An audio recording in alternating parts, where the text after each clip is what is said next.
I'm here with my first book review about this slightly dated book from the late 1970s by this crazy Brit named Terry Pratchett. He went and made like 40 of these things. They all involved or take place on the Discworld. The Color of Magic is the first fantasy book I've read as an adult, and boy was it a place to start. I mean, we had flat earthers, wizards, demon cameras, talking swords, and invisible dragons. So much more that it really felt like a fantastical journey, but on LSD. The short of the long of it is that it holds up really well, a real good perk of being a fantasy. It had likable characters, funny situations, and of course a world-building saga that led on to 40 other novels. But my overall rating for this would probably be maybe a 6 out of 10, possibly a 5.5.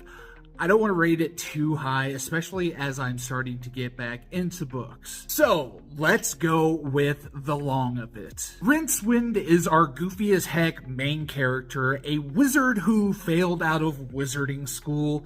How, you might ask?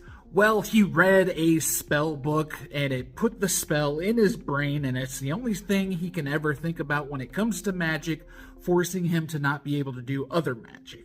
A real character foible for a wizard. I would definitely say his most attractive asset is his sarcasm and his ability for getting out of crazy situations where most others would probably end up hurt very badly. The book and story itself actually follows him being tasked by death, yes, death, in guiding and guarding a tourist to the Discworld named Two-Flower.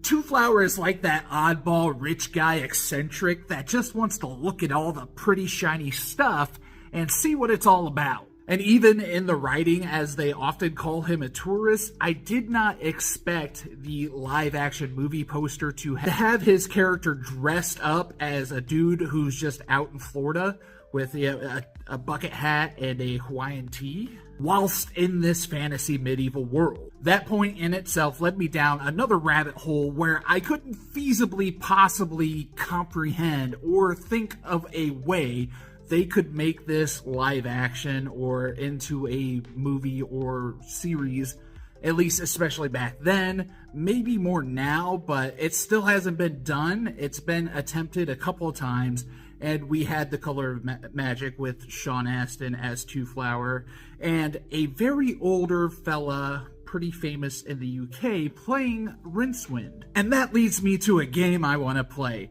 Based on what the writing is and how he's described as a character, maybe this is what he would appear like. Obviously, they chose him because they thought this was what he was.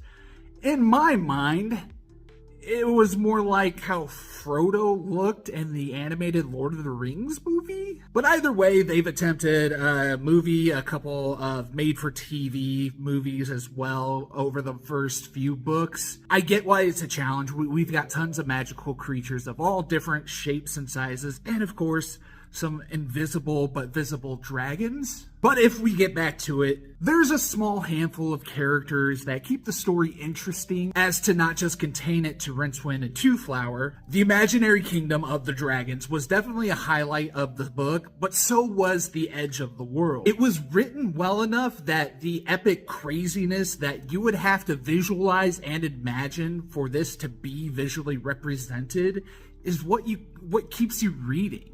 And that's it for this segment, but there's going to be more. I've been reading, I've been chucking away at a lot of different stuff, and I'm going to be coming back with more recommendations, more stuff for you to watch, read, do, all that stuff.